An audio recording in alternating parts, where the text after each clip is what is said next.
नमस्कार। भारतवर्ष का गौरवशाली इतिहास यूट्यूब चैनल में आप सभी का हार्दिक स्वागत है।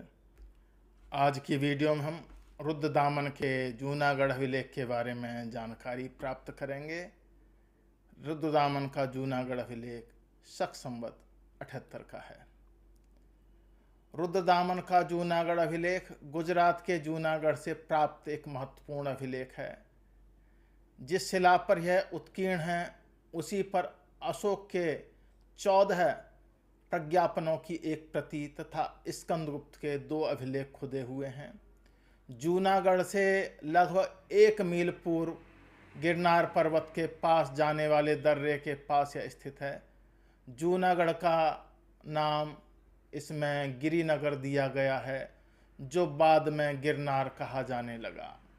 सर्वप्रथम 1832 ईस्वी में जेम्स प्रिंसेप ने इस लेख का पता लगाया तथा journal of Asiatic society of Bengal के 7वें अंक में इसे प्रकाशित किया।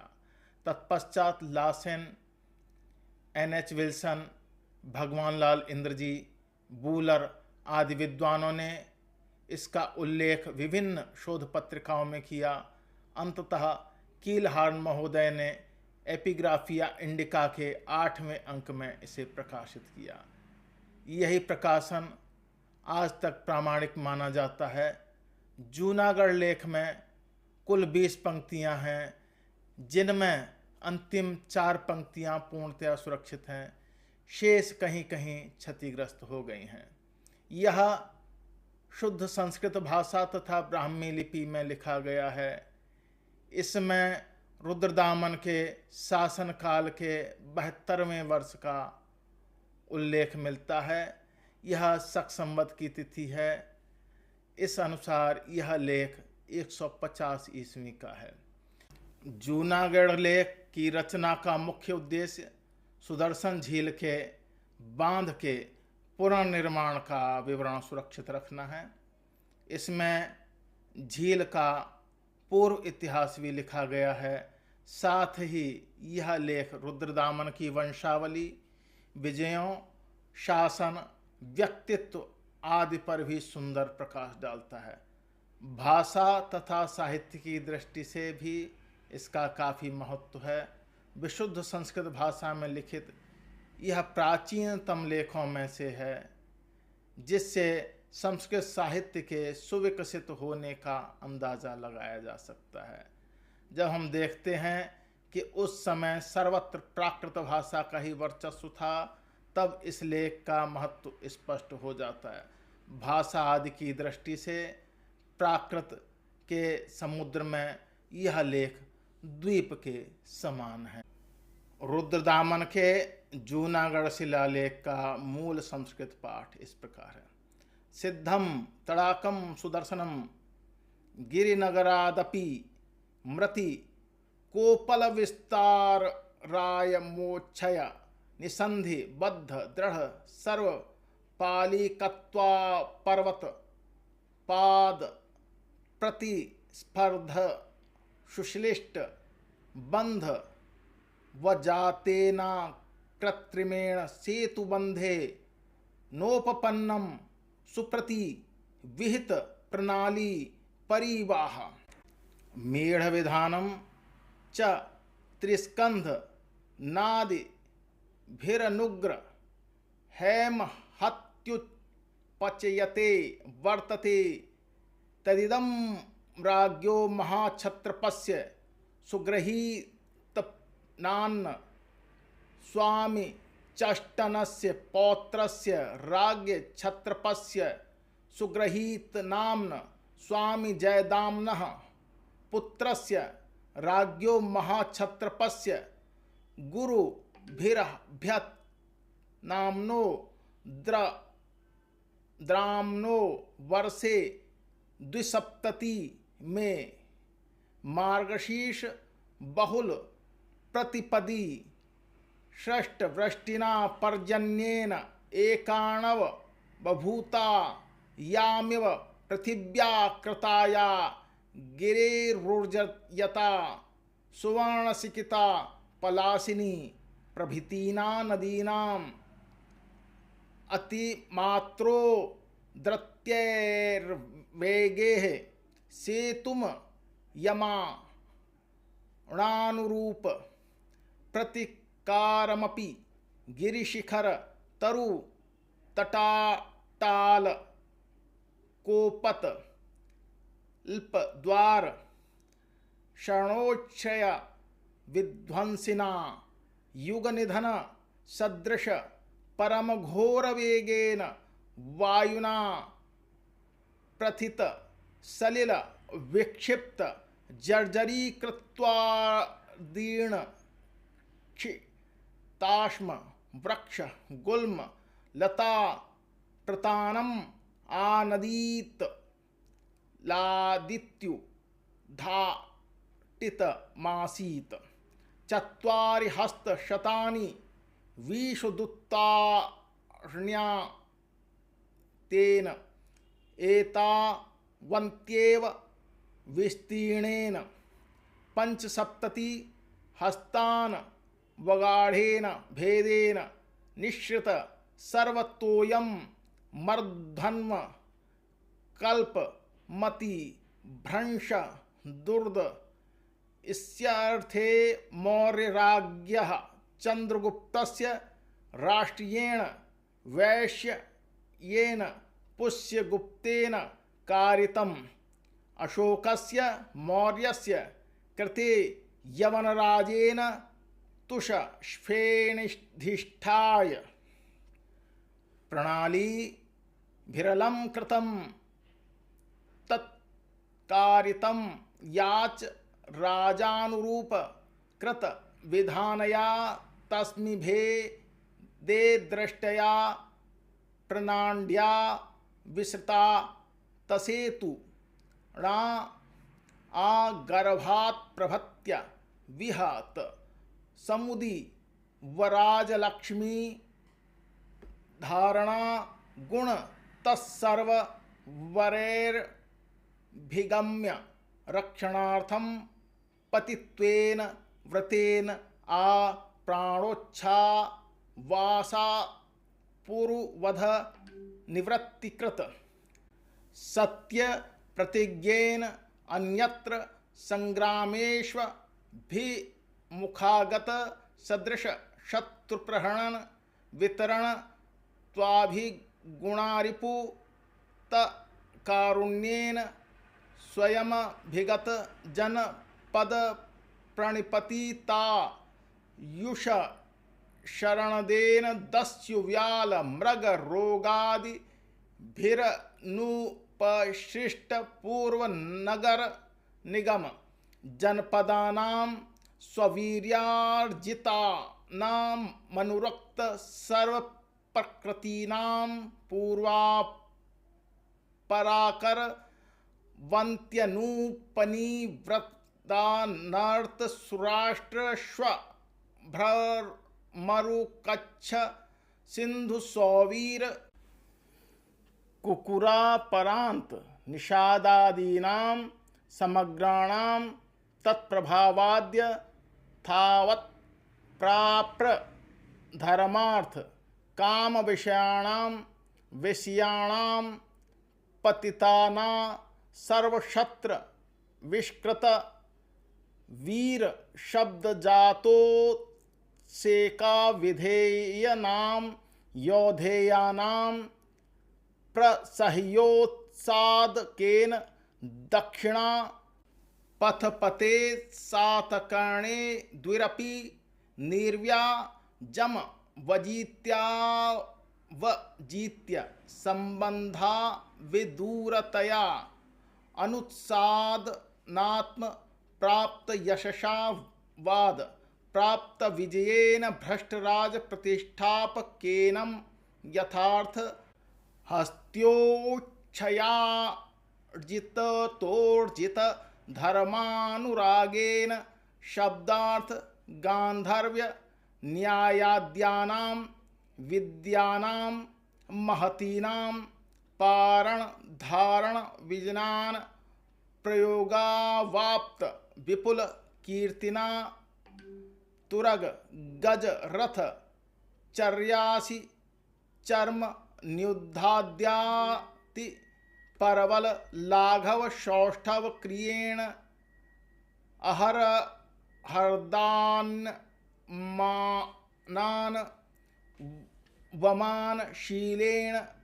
स्थूल लक्ष्येण यथावत् प्राप्तेर बलिशुल्को भागे कानक रजत वज्र वैडूर्य रत्नोपचय विष्यन्दमान कोशेन स्फुट लघु मधुर चित्रकांत शब्द समयोद्दारालंकृत गद्य पद्य काव्य विधान प्रवीणे न प्रमाण मनोमान स्वर गति वर्ण सार सत्वादिभिः परम लक्षण व्यंचने रूपेत कांत मूर्तिना स्वयं अधिगत महाक्षत्रप नामना नरेंद्र कन्या स्वयंवरानेक माल्य प्राप्त दाम्न महाक्षत्रपेण रुद्र दाम्ना वस्त्र सहस्राय गो ब्राह्मण्यार्थम धर्म कीर्ति वृद्ध्यर्थ च अपीड़ति त्वकर विष्टि प्रणय क्रियाभिः पौरजानपदम जनम स्वस्मात् कोशा महता धनेधेन अनति महता च कालेन त्रिगुण दृढ़तर विस्तारया यामं सेतुं विधाय सर्वतटे सुदर्शन तरम कारितरिमिति अस्मिन्नर्थे च महाक्षत्रपस्य मति सचिव कर्म सचिव वैरमात्य गुण समुद्योतैरप्यति महत्वाद्भेदस्य नुत्साह विमुख मतिभिः प्रत्याख्यातारंभ पुनः सेतुबंध नैराश्या हाहा भूतासु प्रजासु इहाधिष्ठाने पौरजानपद जनानुग्रहार्थ पार्थिवेन कृत्स्नाना मानार्थ सुराष्ट्राणां पालनार्थ नियुक्तेन पहलवेन कुलैप पुत्रेणां मातेन सुविशाखेन यथा वदथम धम व्यवहार दर्शनेनुरागम भिवर्धयता शक्तेन दान्तेना चपलेन विस्मितेनारेण हारेण स्वधिष्ठिता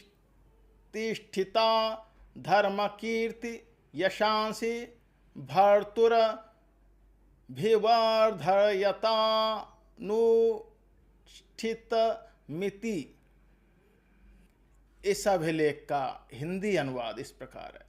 सिद्धम गिरिनगर के समीप मिट्टी और पाषाण खंडों से निर्मित, चौड़ाई और लंबाई ऊंचाई में बिना जोड़ के बंधी मजबूत बंध पंक्तियों के कारण दृढ़ता में पर्वत के समीपवर्ती छोटी पहाड़ियों के साथ स्पर्धा करने वाली ठोस प्राकृतिक बांध से युक्त समुचित रूप से बने जल निकालने की नालियों, बढ़े जल को निकालने वाले नालों और गंदगी से बचने के उपायों से युक्त 3 भागों में विभक्त और सुरक्षा की समुचित व्यवस्था से संपन्न सुदर्शन नाम की यह झील इस समय बड़ी अच्छी अवस्था में रही है। सुविख्यात राजा महाक्षत्रप चष्टन के पौत्र, सुविख्यात सुनाम राजा क्षत्रप जयदामन के पुत्र, श्रेष्ठ पुरुषों द्वारा सतत स्मरणीय नाम वाले राजा महाक्षत्रप रुद्रदामन के 72वें राज्य वर्ष में मार्गशीर्ष महीने के कृष्ण पक्ष की प्रतिपदा को घनघोर वर्षा हुई, जिससे समस्त पृथ्वी समुद्र के समान प्रतीत होने लगी। फलस्वरूप ऊर्जयंत नाम के पर्वत से निकलने वाली स्वर्ण सिक्ता, पलासिनी प्रभृति नदियों के उमड़े हुए वेग और पर्वतों की चोटियों, वृक्षों, तटों, अटारियों, मकानों के ऊपरी तल्लों, दरवाजों और बचाव के लिए बनाए गए ऊंचे स्थानों को विनष्ट कर देने वाले प्रचंड पवन से विलोडित जल के विक्षेप से यथोचित उपाय किए जाने पर भी जर्जरित होकर पत्थरों, वृक्षों, झाड़ियों और लताओं के फेंके जाने से क्षुब्ध यह सुदर्शन झील नदी की तलहटी की तक उखड़ गई, जिसमें 420 हाथ लंबी और उतनी ही चौड़ी 74 हाथ गहरी दरार पड़ जाने के कारण झील का सारा पानी बह गया। फलस्वरूप यह झील सुदर्शन देखने में रेगिस्तान के समान दुर्दर्शन लगने लगी। जन कल्याण के लिए इस झील को सर्वप्रथम मौर्यवंशी राजा चंद्रगुप्त के राष्ट्रिक अर्थात राज्यपाल वैश्य पुष्यगुप्त ने निर्माण कराया था। तदनंतर उसमें अशोक मौर्य की ओर से सौराष्ट्र प्रांत के यवन शासक तुषास्प ने छोटी बड़ी नालियां बनवाई थीं। राजानुरूप निर्मित उस झील में दरार को देखकर जन्म से ही अबाध रूप से प्राप्त राज्य लक्ष्मी के धारणात्मक गुणों के कारण रक्षा के निमित्त सभी जातियों के लोगों ने जिसे अपना राजा बनाया, जिसने युद्ध के अतिरिक्त आजीवन मनुष्य हिंसा नहीं की, जो सत्य प्रतिज्ञ रहे, जो समर भूमि में सामने उपस्थित शत्रुओं पर प्रहार करने में हटने वाले न थे, जो दुर्बल शत्रुओं को अपनी दया का पात्र बनाते थे, जो स्वयं अपने उपस्थित अवनत जन समूह को दीर्घ जीवन तथा अभयदान देते थे, जिन्होंने चोर, डाकू तथा हिंसक जन, जंगली जानवर, नानाविध रोग आदि से मुक्त, नगर निगम, जनपद से युक्त, सभी प्रकृति के अनुरुक्त पूर्वी तथा पश्चिमी आकर अवंती, अनूप, आनर्त, सौराष्ट्र, स्वभ्र, मरु, कच्छ, सिंधु, सौवीर, कुकुर, अपरांत, निषाद आदि देशों को अपने पराक्रम से अर्जित किया था, जो अपने प्रभाव के कारण धर्म, अर्थ और काम के स्वामी हैं, जो सभी क्षत्रियों में प्रख्यात वीर कहे गए योद्धेयों का बल उत्सादन करने वाले हैं, जो दक्षिणापथ पति सातकर्णी को खुले मैदान में 2-2 बार पराजित कर निकटतम संबंधी होने के कारण उच्छेदन न करने का यश प्राप्त करने वाले हैं, जो सर्वदा सर्वत्र विजय प्राप्त करने वाले हैं, जो राज्याच्युत राजाओं को फिर से प्रतिष्ठित करने वाले हैं, जो न्याय के आसन से हाथ उठाकर यथार्थ निर्णय लेकर धर्म के प्रति अनुराग उपार्जित करने वाले हैं, जो व्याकरण, राजनीति, संगीत, न्याय आदि महती विद्याओं के अध्ययन, स्मरण, सम्यक अनुभूति और व्यवहार से प्रभूत यश प्राप्त करने वाले हैं, जो घोड़े, हाथी और रथ के चलाने वाले, ढाल तथा तलवार के युद्ध में अत्यंत साहस, स्फूर्ति तथा सफाई दिखाने वाले हैं, जो रात दिन दान तथा सम्मान के विषय में सर्वदा उदार भाव से सजग रहने वाले हैं, जो समुचित बलि, कर और राजवंश से मिलने वाले सोना, चांदी, हीरा, वैदूर्य, रत्नों आदि के ढेर से भरे कोश वाले हैं, जो स्फुट, लघु, मधुर, चित्र, कांत प्रभृति शब्दों से समुचित रूप से प्रशस्त और अलंकारों से युक्त गद्य पद्यात्मक काव्य रचना में निपुण हैं, जो शरीर, बोलचाल, चाल ढाल, वर्ण, सत्व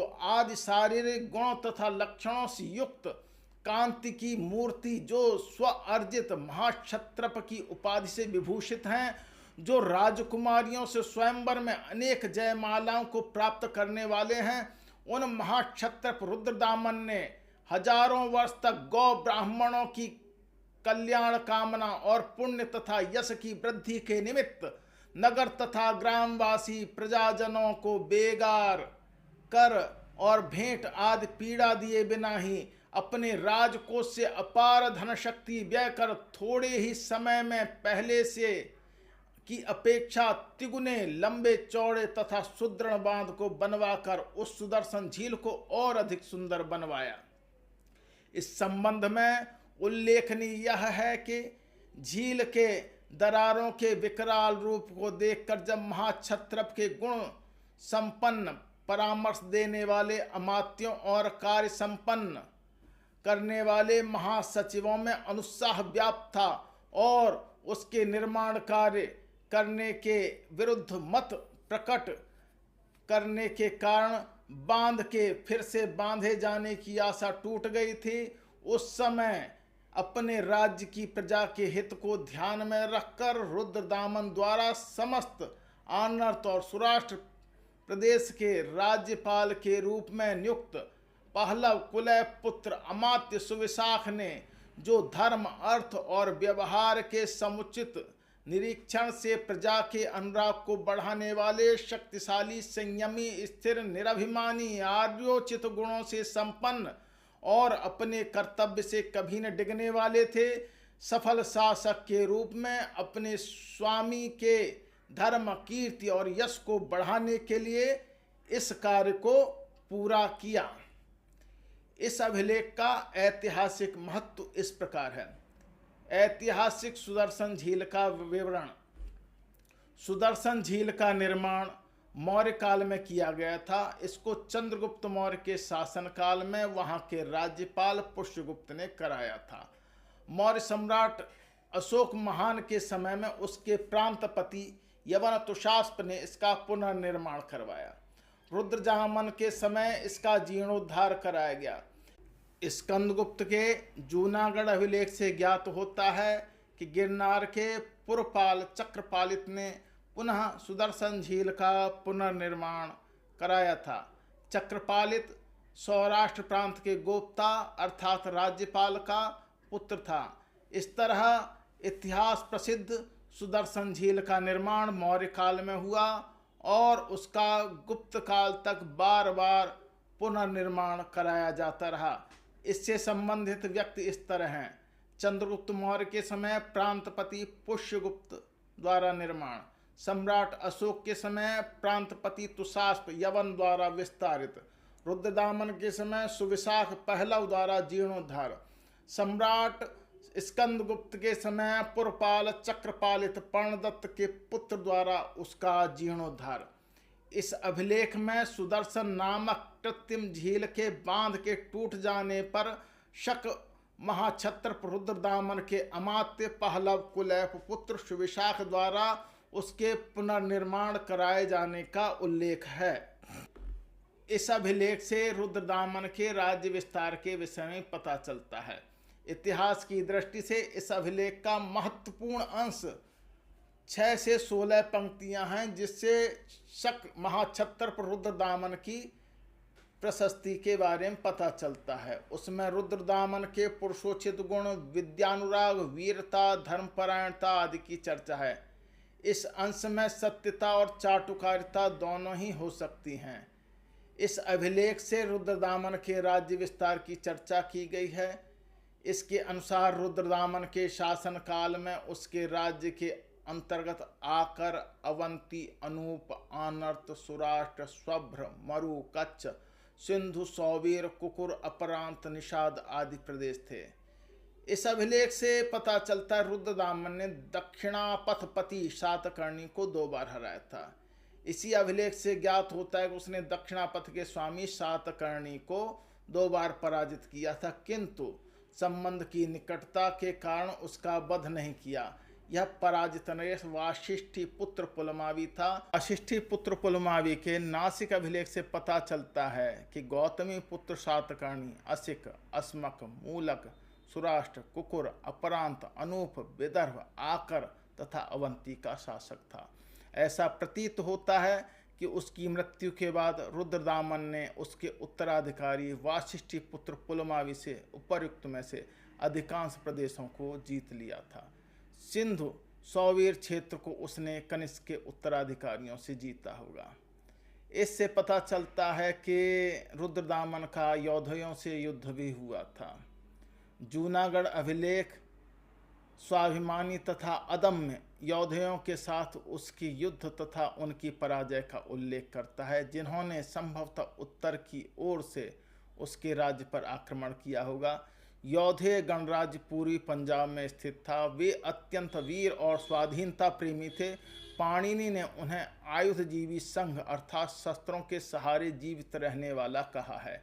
योद्धों को पराजित कर रुद्रदामन ने उन्हें अपने नियंत्रण में कर लिया तथा उसका राज्य उनके आक्रमणों से सुरक्षित हो गया। योद्धों की प्रशंसा सर्व क्षत्रियों में वीर कहकर की गई है। इससे आर्थिक जानकारी के बारे में पता चलता है। रुद्रदामन का जूनागढ़ अभिलेख हमको 6 प्रकार के करों के बारे में बताता है, जो है बलि, कर, भाग, शुल्क, विष्टि और प्रणय। इसमें प्रथम बार विष्टि अर्थात बेगार का साहित्यिक या अभिलेखी साक्ष्य हमको मिलता है। इससे इतिहास बोध हमको क्या होता है। इस अभिलेख की एक विशेषता यह है कि जिसकी ओर से लोगों का ध्यान कम गया है, यह है कि इसमें तत्कालीन इतिहास के बोध के विषय में हमको परिचय मिलता है।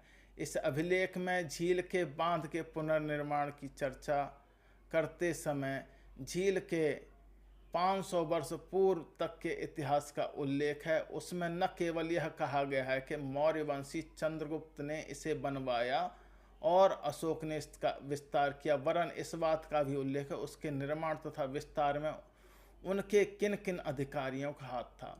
इस प्रकार विस्तृत उल्लेख इस बात का प्रमाण है कि उस समय भी लोग इतिहास के महत्व से परिचित थे। इस प्रकार हमने वीडियो के इस भाग में रुद्रदामन के जूनागढ़ अभिलेख के बारे में जानकारी प्राप्त की। मेरे साथ जुड़े रहने के लिए आप सभी का बहुत बहुत हार्दिक धन्यवाद। नमस्कार।